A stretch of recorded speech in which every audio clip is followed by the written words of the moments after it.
मोदीच्या कॅबिनेट मंत्रिमंडळामध्ये आनंदराव अडसूळ उभे असते, परंतु आज ही जागा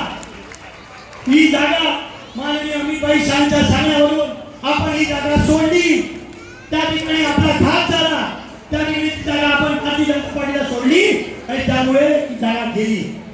आम्ही आधी ओळखत होतो, आम्ही सांगत होतो या ठिकाणी लोकांचा विरोध आहे, ही जागा निवडून येणार नाही, परंतु तरी देखील ती जागा दिली गेली आणि म्हणून कुठेतरी आपल्याला त्या ठिकाणी ही जागा गमावावी लागली. फक्त खासदार गेला नाही काय, आमचा या ठिकाणचा हक्काचा कॅबिनेट मंत्री गेला.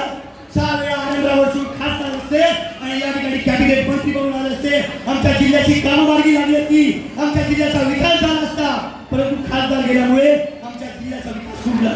ठिकाणी काँग्रेसचा खासदार निवडून आला. आज आमचे काँग्रेसमुळे आज या ठिकाणी आमच्या महायुतीला